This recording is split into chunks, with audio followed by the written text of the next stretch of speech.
We hope you're trying to listen to this one now. I'm Charlie. And I'm Corey. And this week we will be discussing the John Mayer Trio's 2005 live album, Try! Featuring John Mayer and Pino Palladino and Steve Jordan. And this is kind of a transitional album from what I'm gathering. It came in between John Mayer's second and third albums. And okay, I have to say this now. I can't believe we're doing the John Mayer album right after Taylor Swift started her tour, but here we are. Oh no, is that bad juju? When did she start? This week? This weekend, yes. The John Mayer ripple in her pond has brought us here. No, I'm just kidding. That was nothing about Taylor Swift on this one. I just thought, perfect timing, just perfect timing. It's funny that we started off talking about right in between. This is a stepping stone album, right in between his second and third. And we're on the Harry's House month, and we're looking at ways that these different collaborators, just all come into this sense of this Harry's House. And this is right where John Mayer was about to hit his big old jump from heavier things to Continuum. And I don't think I'm reaching by saying that it is almost where Harry Styles is. In terms of a stylistic change. Exactly. Thank you so much. I was getting caught up on that. But yeah. Musically, it doesn't really sound like too much. With maybe a couple exceptions. I think they're very different genres, but most definitely. But finding themselves, I mean, even if you just look at the age at these guys at this point, Mayer, when he was doing this, was 28. Styles, when he did Harry's House, was 29. Well, 28. He just turned 29. Even better. And then you got Pino Palladino and Steve Jordan, who were 20 years the senior to Mayer when they recorded as the trio, and then we look at Mayer being 20 years the senior to our boy Harry in that aspect as well. It's neat to see these generations of artists work together. The more we dive into these sounds, it's crazy. It is. I have to say, I was actually doing research for this. I'm kind of surprised John Mayer's, no disrespect, I'm surprised he's still as popular as he is, because I didn't think he'd had a hit in quite some time, but I guess that's not what he's going for. But he's on tour right now, and it sounds like it's been doing big business. So yeah, man. Well, I don't know if we talked about it on or off the air, but so he's going to be coming off the Dead & Company. That's their final tour this summer too. So for him touring on the side of that, I mean, it's a solo acoustic tour right now. Ooh, I wonder if he's going to do some Jerry stuff on that tour. Ooh, you think that's what we will get at Ocean's Calling? Is no idea. I have no idea. That's interesting. He's in the limelight right now. Yeah, he's on tour right as we speak. So yeah, I think he's playing a show today, actually, maybe somewhere. So that's wild. Yeah, but I didn't know he was still like an arena level act, frankly, but he is. Yeah, man, he's up there. I mean, even talking about the trio, you look at the arena level acts that these guys had played with before sitting back with a young John Mayer. It's mind blowing. I mean, between Palladino playing with The Who and Simon and Garfunkel and Elton John, David Crosby, the list goes on for both. I did those because they were Harry Styles inspirations that I thought came full circle. Seeing Palladino play with those people and seeing Harry Styles cite those. But I mean, and then you look at Steve Jordan's accomplishments. I mean, you go all the way back to the Blues Brothers Saturday Night Live, and then all the way throughout playing with the Stones. I mean, in that tour in 2021, I believe, or 2021. Charlie Watts. Yeah, man. I mean, that's tough shoes to fill. Most definitely. But there's another one that ties back to Harry and the Stones / Jagger inspiration too. Yeah, there's a lot here. Of connections. Yeah, there definitely is. But I'd never heard of this album before we did it. But I know it came out in 2005. It was recorded and released that year. So 28-year-old John Mayer. It was before a lot of things for John Mayer, but this is kind of the beginning of his blues era, from what I'm understanding. Yeah, his blues era. He was jamming a lot. with different artists, really finding himself and evolving into what we'd see on Continuum, but also out there and playing at Crossroads Festival with Clapton and all those guys, you know, BB, Buddy Guy, just really getting out there and playing with all these creators, all these artists. It's a wild time for John Mayer at this point, and not acting like it's a little album that nobody's ever heard of, but whenever I introduce this album to people, I'm going to say 9 out of 10 times they've never heard it. Even if they're somewhat big time John Mayer fans, they'll say, "Oh, I never heard this before." And I got a chance to see these guys live together in 2008 at a great iteration of a festival that is talk about evolving, a festival that has evolved into what we all know as Electric Forest, now used to be called Rothbury. And I got a chance to see these cats in a very intimate setting in the middle of the day in front of a little forest. It was a wild, it's surreal. I can't even describe how intimate it was, but it was a cool scene, man. It was a cool scene. Yeah. They do a hell of a live show. I believe that. But I'm guessing, did you like buy this album release day or something? Were you hyped for this when it came out, or no? You know what? This is another one that found its way into the collection, and I don't remember how. Back then, we were all playing a lot more. I was playing music with my little brother a lot more back then. I was in the height of playing with different musicians and different groups and just different cats all over the place. So this one was shared. My brother was a huge John Mayer fan. And in fact, my wife, who was just becoming my girlfriend at this point in my life, was a John Mayer fan too. And we found common ground getting a chance to see. This was actually the first concert that we saw together, was Rothbury, that festival. So wow. Yeah, man, all types of tea on this one. I didn't even realize until we just started talking about it. Who knew? But so were you a Mayer fan from the beginning or no? No, because I was a younger guy in high school and he was super popping it up on his first 2 albums. You know, it was a love to hate. I could hear that he was a musician and I knew he had some chops. I was more of a fan, at the risk of sounding terrible. I'm going into my young high school and the high school sense of a young man, but I was more of a fan of his sexual conquests, so to speak. I was infatuated. This man was running all around and doing his things, you know. So as much as I like to hate on his poppiness as a young guy and you know, the pop music as we did back then, I knew of him. I didn't know he had chops like this until right around this album was released, when we all started seeing him do Crossroads and talk about him playing. A lot of people used to say that he was a little, or actually I saw it, I think it was Rolling Stones, but I'm paraphrasing, but he's been called like a mini Stevie Ray, and he was back then. He wasn't respected right away in that listening clique. I won't say the artists brought him on. They knew he had talent, but it took a minute back then, it felt like, for people to really respect him, and I was one of those people.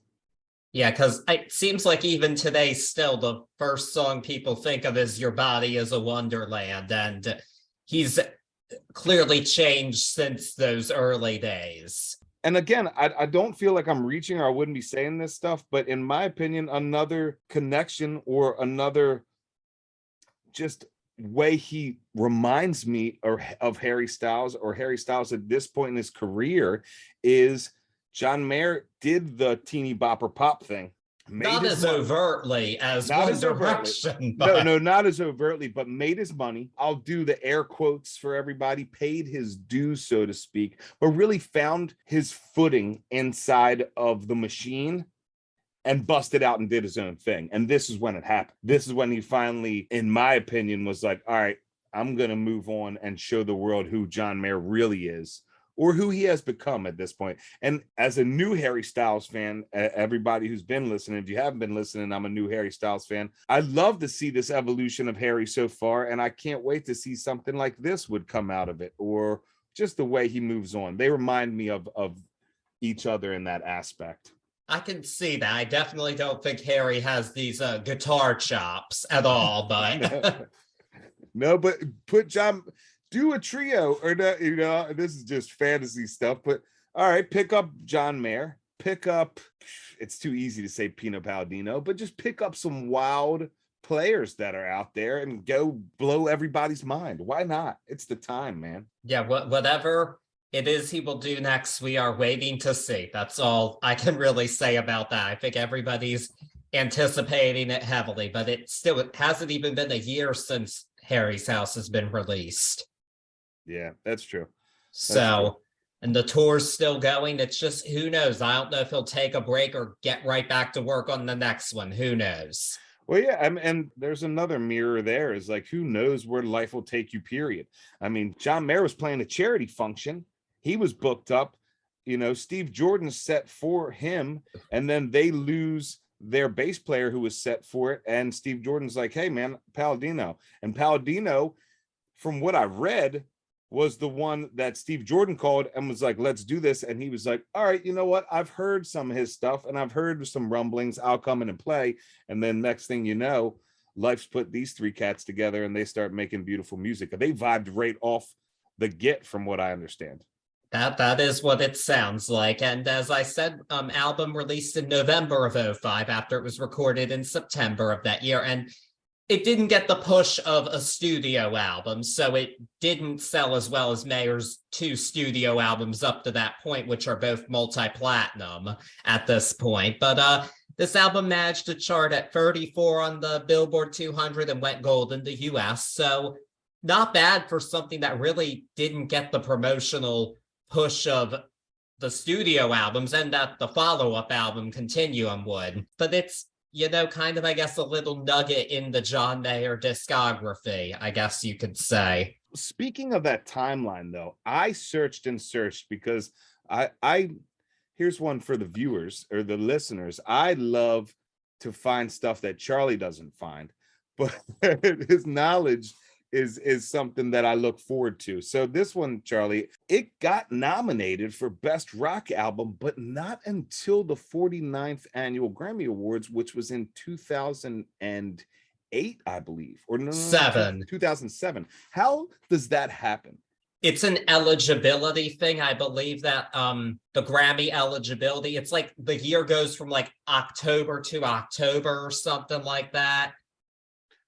So it's what happens every year. Like, for instance, this past Grammys, Adele's 30 was nominated for Album of the Year. It came out in November 2021. Okay.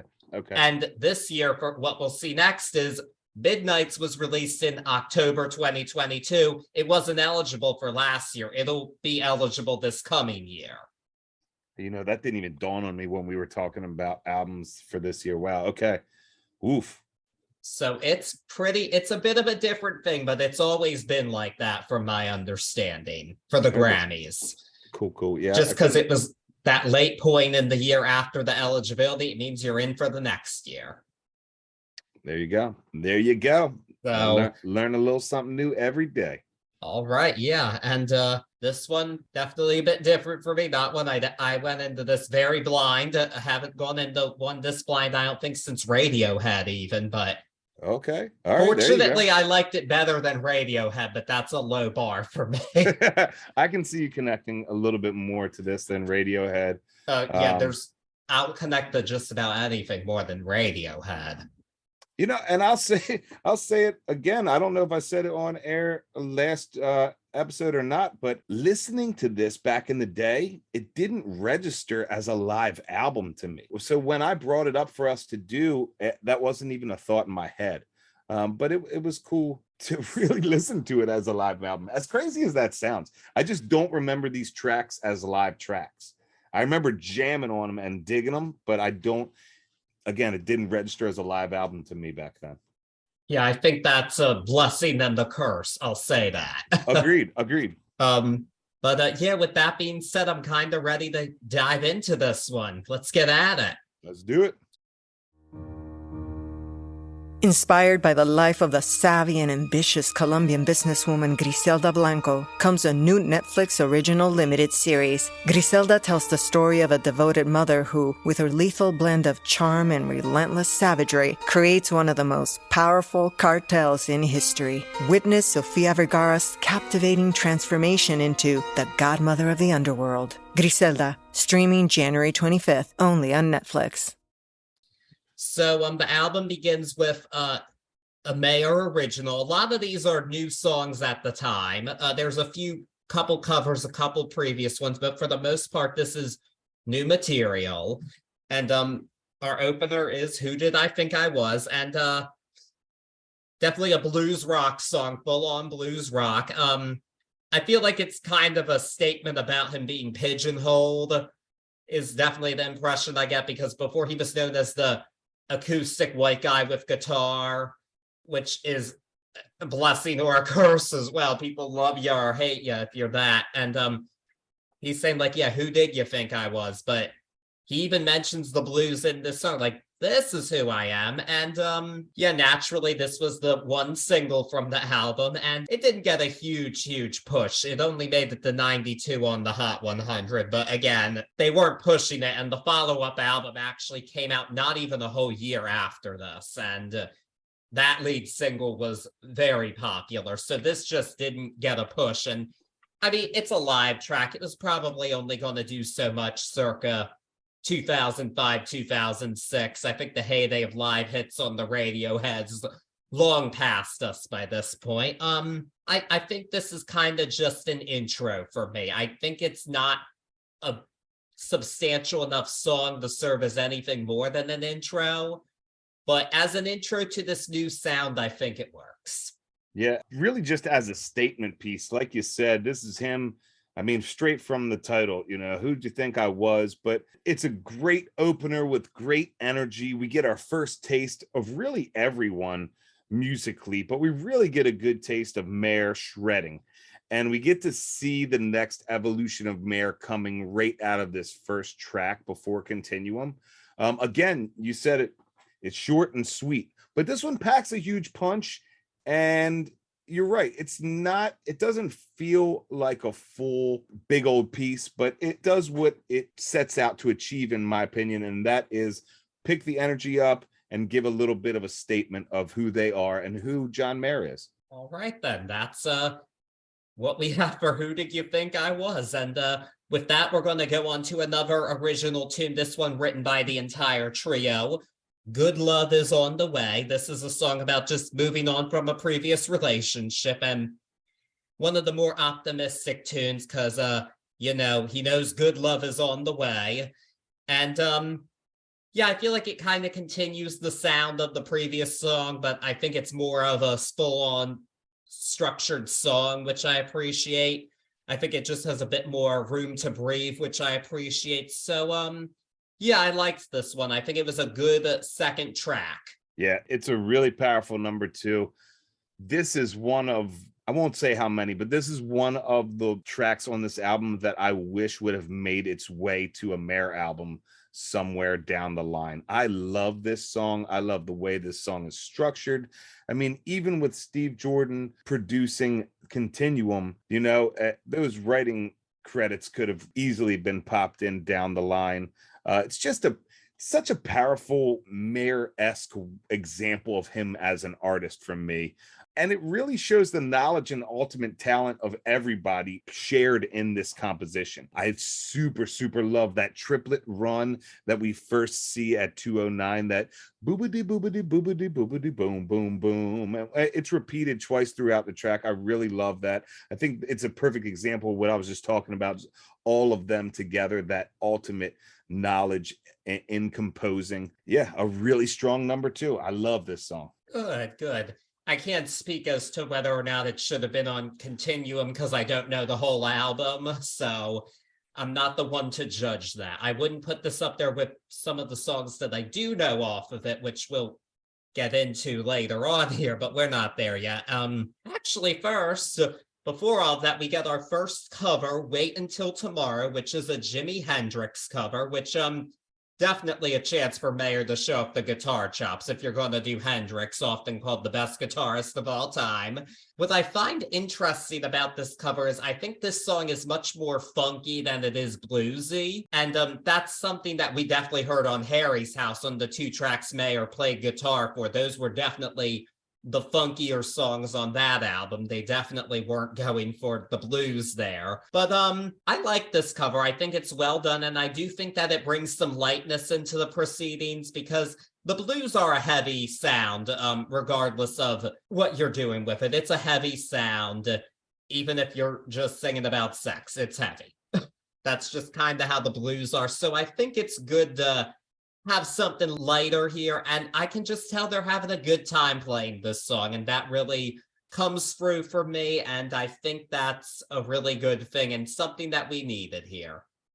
Yeah, I agree. It matches the energy perfectly of the original, but they put their spin on it, and you really can hear them having fun. For me, the star of this cover for me is Steve Jordan, because the way that he navigates the Mitch Mitchell drum sound is incredible.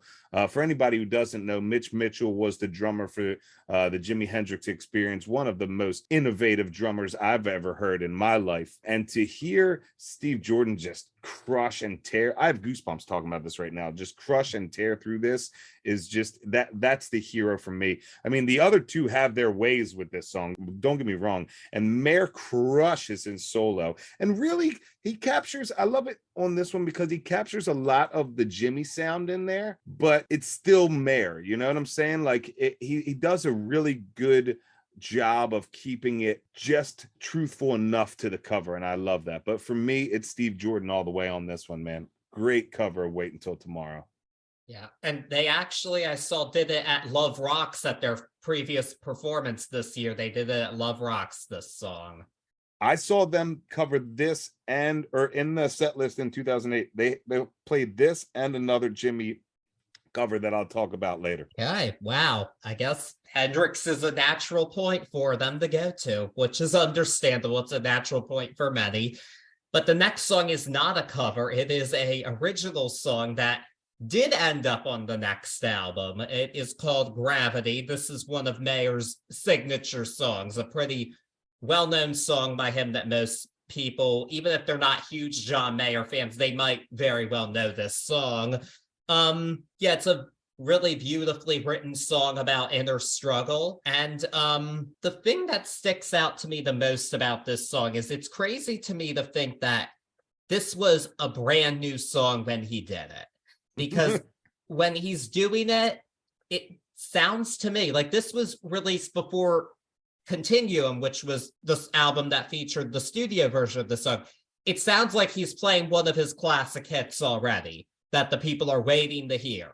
And it's a brand new song, and that's just so mind-blowing. And you can hear the crowd's eating it up, even though it's a new song, which is just crazy. I think this is one of those moments where he knew he wrote a classic for him and just owned it. And I just think this is a really strong rendition. I think the playing is beautiful and really captures the feeling of the lyrics. And this is definitely the most moving song on the album for me. I don't think anything else here packs the emotional wallop of this one. What a great way to talk about this song, and that is that he already had a classic hit of his on his hands.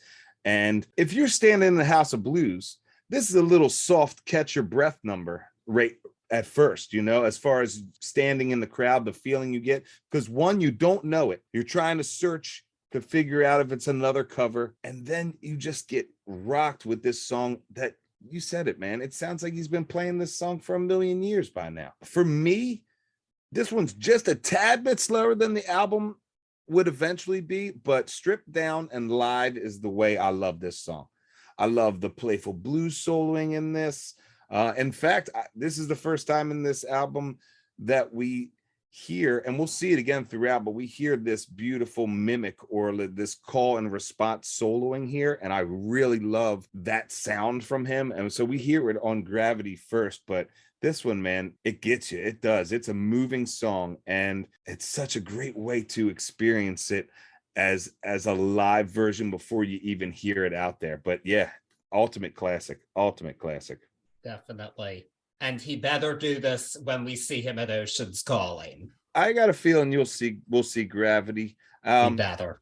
Yeah, and going back to that heaviness of his writing at this point, we really see a lot of introspective and a lot of truthfulness of who he is as an artist inside of the public eye. In just a little tiny bit we get to see here on this album really starts to let us know that it's not that he's struggling with it, but he feels it. And he's really good at telling that story and letting us know. And that reminded me of Harry on this one, as far as him being really honest throughout that Harry's House album. And I really enjoyed that. Well, what's mind-blowing to me is this is so honest, yet it's before some of John Mayer's biggest relationship fuck-ups.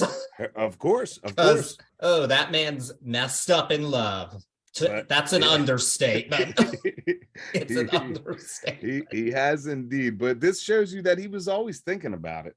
It's just the way life goes sometimes. As a big grunt comes across. I love my Johnny boys. I know you do, but should have maybe thought before he acted in some of these situations. I'm gonna say that right now. I can relate to that as a man and as a person and as a lover of John Mayer. No. Okay. No, I think we can all relate to that. I mean, I can't relate to that extent as an adult man. I'm not saying it in the example of it, okay, but in the feeling of acting before we think, most definitely. Yeah, but people can grow and change, so I'm not gonna hold it too far against him because we have to be fair here. There you go. But our next song, back to the music, our next song is another song that ended up being on Continuum. This one is Vultures, great title.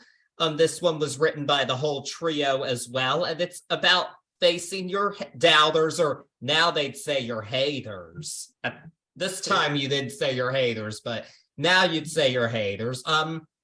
But I think that's a good metaphor to use for it, vultures, because they just want a piece of you, I think that's good. I do think because we're on the trail of gravity, this doesn't stack quite up to that bar because it's such a tough act to follow. But I still think it's good. I definitely don't think it's very bluesy. And if we're going to stick to that blues concept, which I think is his point here, I don't think this hits that mark, even though it's a fine song. I don't think it hits the blues mark. No, and this one always reminded me more of a Bonnie Raitt riff or like a Clapton riff in that sense. But this is where, and I tried my darndest to find the actual set list from that night at the House of Blues, but this is where I start to question if this was a legitimate set list, because I think that you're correct in saying that it doesn't hit as hard as it should or as hard as it could behind Gravity. And I don't think that on stage, this is the place for it, the album or stage. So it's a weird choice for me. In hindsight, it's even weirder because it looks like the Continuum stuff is grouped. And later on, we have another grouping as well. So yes, I'm with you on that. It loses a little bit of its oomph here. But, we get another introspective piece. This is a Continuum thought, a thought that's going on to Continuum. So it's another look inside of what he's going through. And if anything, it speaks to that truthfulness inside of himself and his music.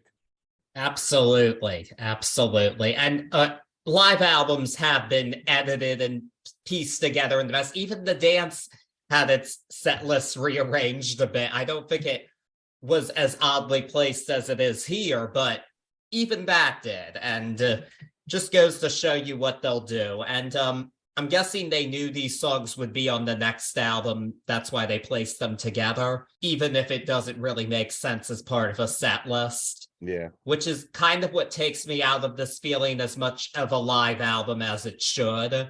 So no, I'm totally with you. And I tried not to do a hard retrospective on it, but it just doesn't make sense. You look back and you're like, man, was that record company grouping right there? Because maybe I'm wrong, maybe it was played like that, but for me, Sorry, John Boy. It This one very well doesn't- may have been record company grouping. We don't know for sure though. We don't. But he does say we're going back to the blues. They're taking it back to the home of the blues for our next song, which is Out of My Mind, which is not a cover, an original tune. It kind of made it sound like it would be a cover, even though that's not what we got.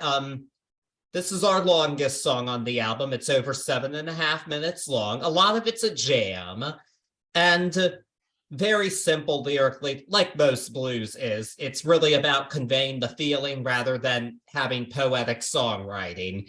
That's not what he's going for here. It's just a very simple breakup tune. I like his vocal a lot here. I can tell he's having a really good time playing this. This is definitely one of those things. I will say, in its credit, this doesn't feel as long as it actually is. However, I do feel that these kind of jams sometimes are a lot more fun when you're experiencing them in person rather than listening to them on this album setting. And some of that's me. For me, my essential blues rock, this is probably an unpopular opinion, but my favorite blues rock is early Aerosmith, and that's short, sweet, and to the point. This isn't quite that, but I mean, it's a different thing he's doing here, and so I don't dislike it, but it's not one I'm always clamoring to go back to. I think it would be more fun in the actual concert than listening to it on the album. Wholeheartedly agree with you there. I mean, this is the long blues jam of the concert and the album, but the first time listening, and when I was young and I was trying to mimic his chops or learn his chops, it was great to listen to.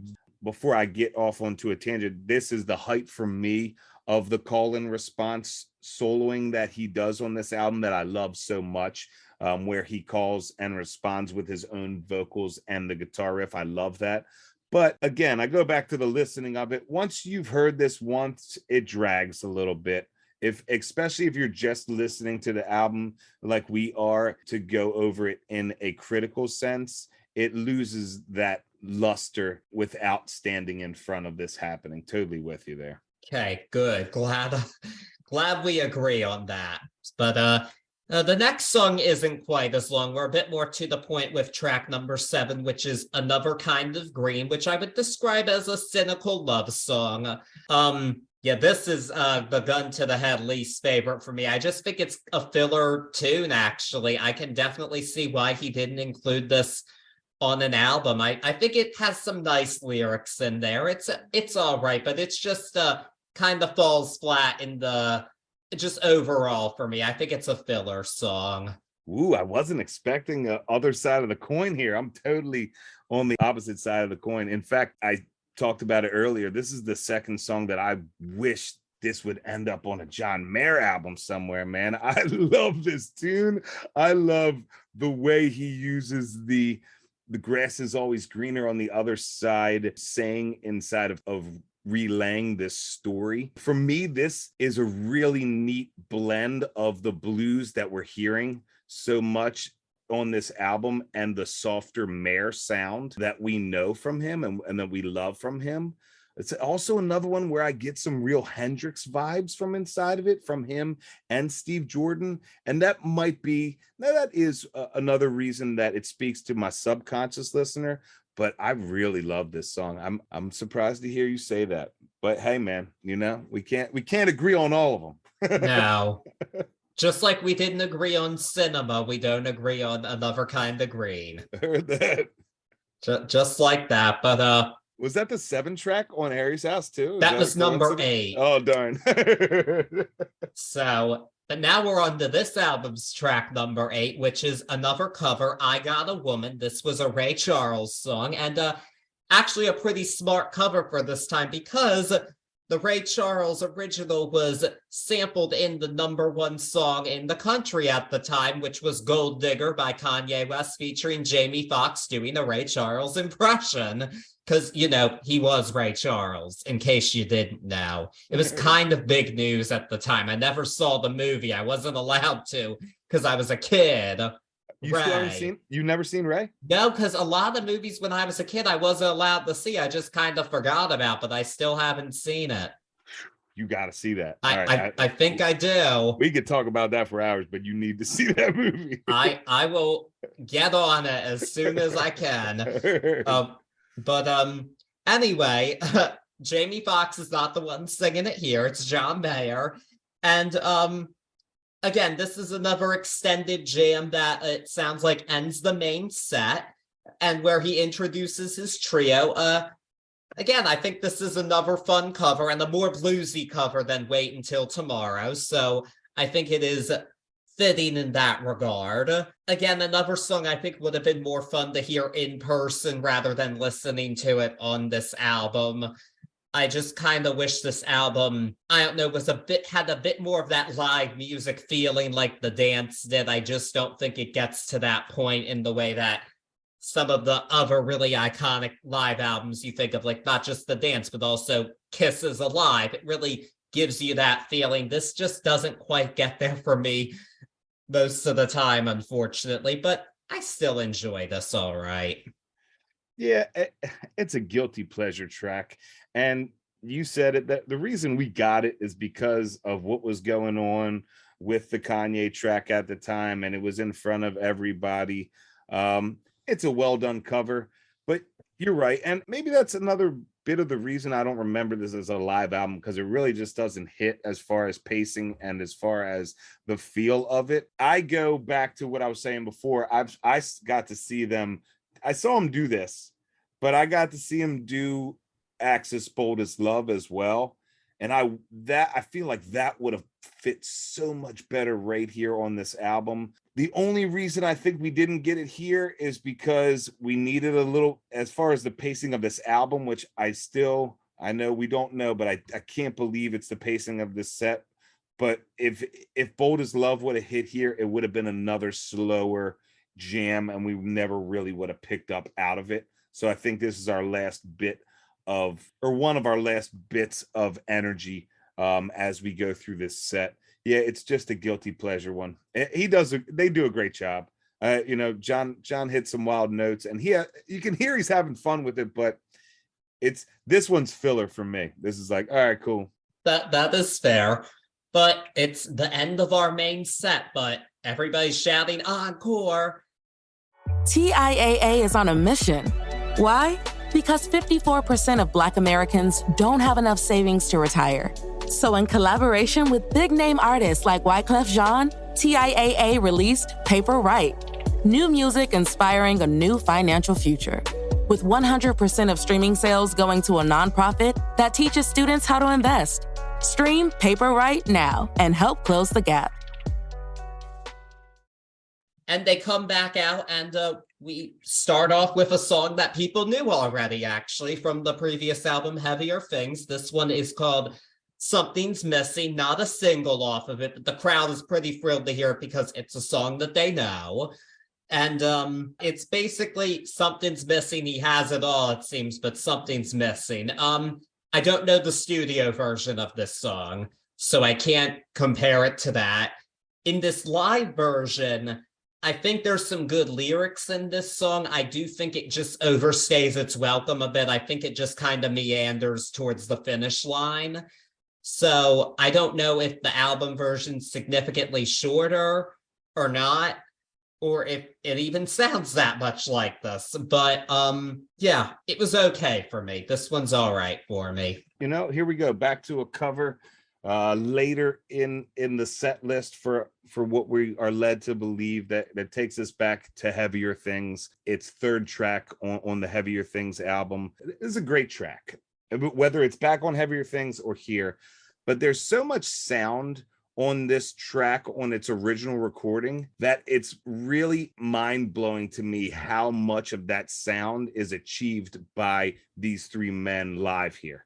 In fact, I implore you and anyone who has never heard or has heard these tracks to put them side by side and see how much of that studio sound they achieved here, which is really, again, I'll say it, mind-blowing. There's a Mayer quote out there somewhere inside of the recording of this, and I'm paraphrasing, but he went on to say something along the lines of, you're almost trained as an artist inside of this machine to think that you need 20 people to record an album, when really you just need a few people and see if it really makes you feel something. And this is a perfect example of that for me, because you got a tried and true song that works, but just these three guys blew it out of the water. I enjoyed this one. I enjoy this version just a tad better than I do the album version. But again, mind-blowing how much sound they got out of just the three of them on this. I would have to agree with you on that one. I didn't quite think of it that way, but that's a good point to make. But I will say the next one is quite a reinvention from the Heavier Things album, intentionally so. Our penultimate track is Daughters, which is one of John Mayer's biggest hits, the biggest hit off of Heavier Things, as a matter of fact. And it was actually the first song that he ever performed with the trio. They performed it together at the 2005 Grammys, where Mayer actually won Song of the Year for Daughters. So with all of that, I think there was an obligation, especially if this was being recorded, well, you have to do this song. It's your most recent Grammy-winning hit.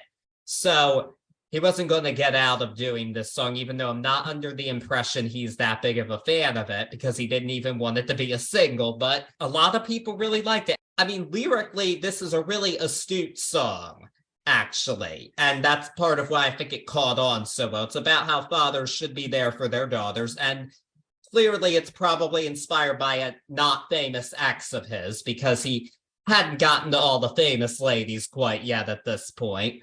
But he's given different stories as to it, but that's kind of where it all seems to go, is it's about an ex of his who didn't have a good relationship with her father, and it messed up her romantic relationship with John Mayer, and very possibly other men as well.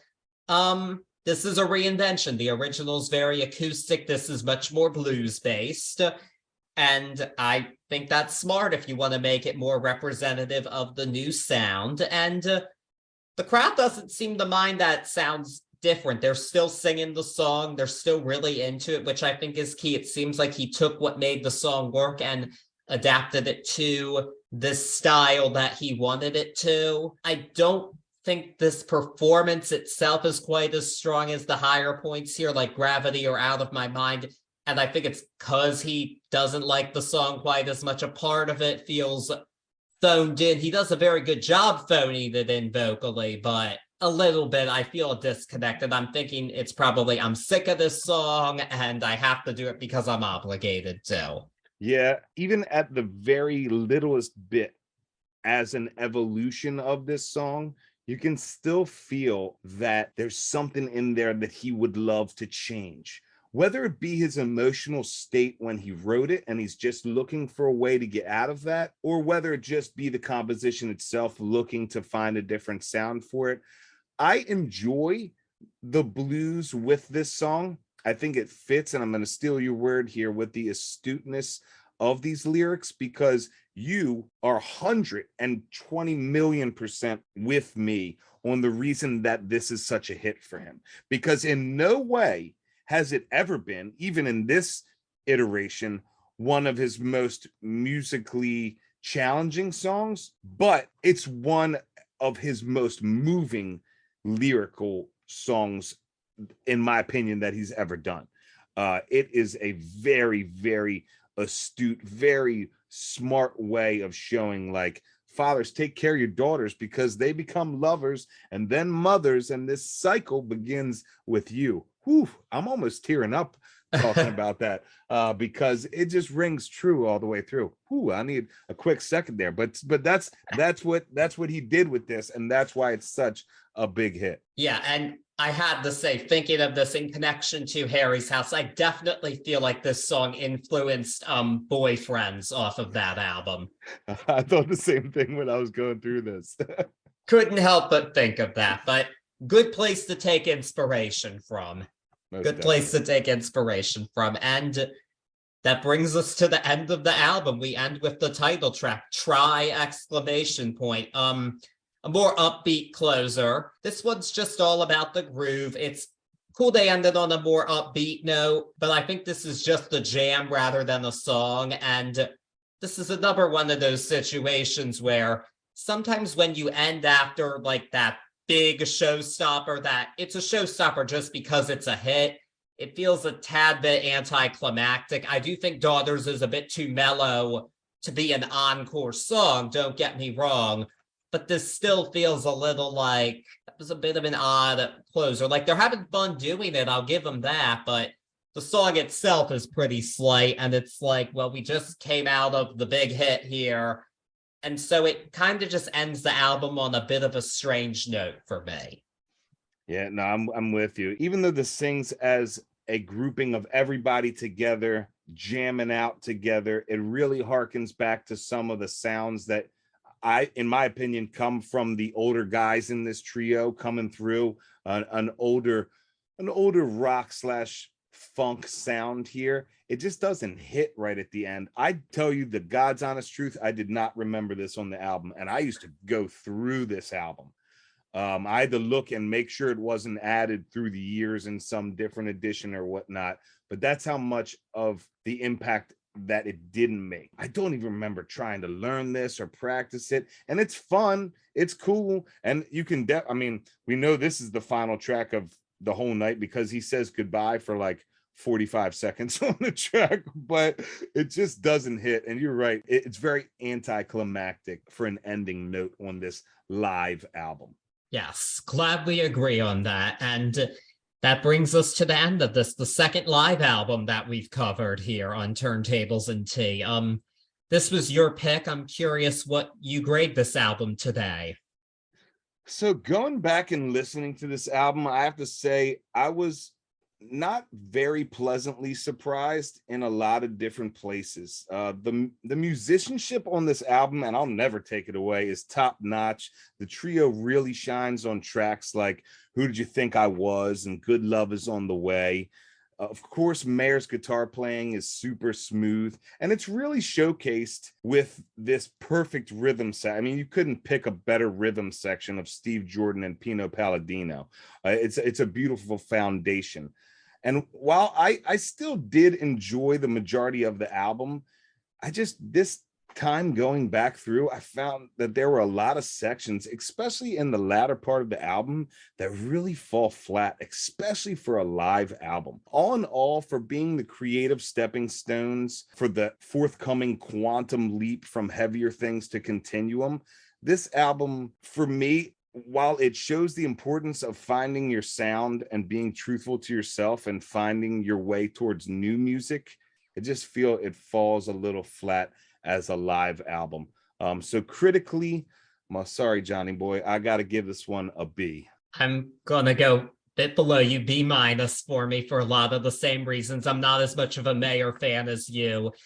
It just, for me, as a live album specifically, I just don't think it's sequenced well enough to be an effective live album. There are just parts that kind of drag for me, and no taking away from the musicianship of these gentlemen, but just, I don't know, some of these choices of even some of these song choices I think could have been better, frankly.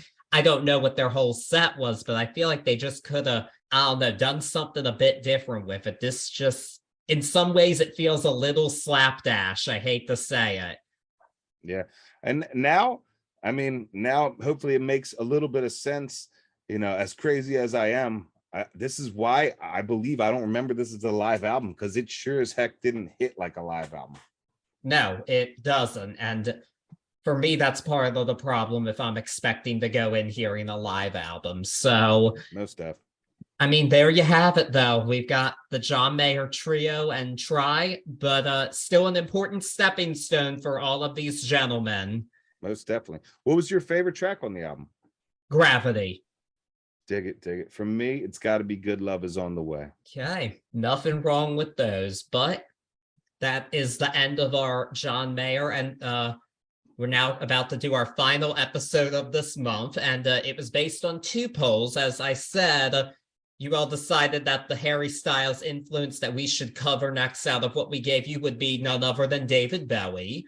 A good choice. And we had the poll options. We gave you 4 of his classic albums to choose from. We had Ziggy Stardust, Aladdin Sane, Young Americans, and Let's Dance.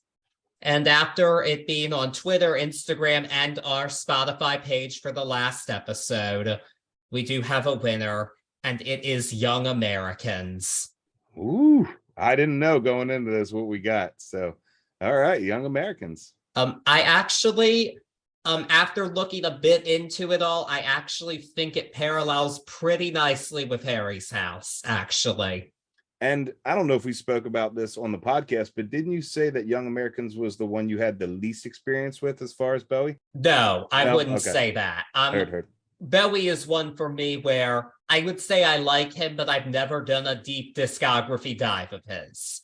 I like the CD. I have the Best of Bowie CD, and I have the Let's Dance CD that my dad gave me his copy of. But other than that, I don't have any of his albums. And I just, even when he died, I didn't do a real deep discography dive like I did with Prince when he died, for an example. I don't know. I just didn't do it. It was nothing against him, of course. I think he's a very important, influential artist, and that's been said many, many times. But yeah, I'm just not that familiar with all the deep tracks of his discography. But I do really enjoy the singles from this album, and based on what I've read about it, I do think it lines up nicely with Harry's House, because once again, David Bowie was 28 when he released Young Americans. Nice. Wow. Look at that. I love it. I think that, and for some musical reasons as well, I think it actually is going to line up quite nicely for us. And I'm looking forward to taking on David Bowie. It's a tall order, one of the most acclaimed artists ever, but we're ready to do it. And there's even some connections for this album to my beloved Cher, so that'll be fun for me to talk about as well. So I'm very excited to take on Young Americans, even though I did try to sway it in the direction of Let's Dance, but I failed. I forgot about that. I failed. I'll tell you what, though, I was shaking in my boots because I live off of Ziggy Stardust. I listen to that album once a day, and as much as I would love to share my opinions and deep dives and tea with you and all of our listeners on that one, I was a little worried because I wanted to do another one for the Harry's House run. So there you go, guys. Thank you for that one. Young American's going to be a fun one to go through. And we'll do Ziggy Stardust down the line somewhere, but I could definitely see us doing Ziggy Stardust down the line for sure, particularly for a concept month we might do in the future, but we are not there yet. So in the meantime, yes, we will be just wrapping up our Harry's House month, and we've really enjoyed doing this month. We do have another similar album themed month coming up down the line, not immediately, but we'll announce that all on the next episode. In the meantime, please follow us on Facebook and Instagram at Turntables and Tea Podcast, on Twitter at Turntables Tea, and of course, subscribe wherever you're listening to us, whether it be Spotify, Apple Podcasts, or any of that good stuff. And I don't remember if I mentioned this in the last episode, but I did record a guest spot on another podcast this past weekend called the Iconic Dollcast, hosted by a really cool dude named Sage, who is a doll collector and who even makes dolls. It's pretty impressive stuff. And I got to talk about Cher and her doll and just some Cher in general. And it was fun for me because I haven't really gotten to talk about her too much in a while. So it's always good to go back to that every once in a while, I think. But definitely stay tuned for that. We will be posting that on our social media accounts. So be sure to listen to that because it was a really fun discussion to have. And I think you'll all really enjoy listening to it. So in the meantime, we just got to keep track of those Young Americans, and we'll see you next time. Peace.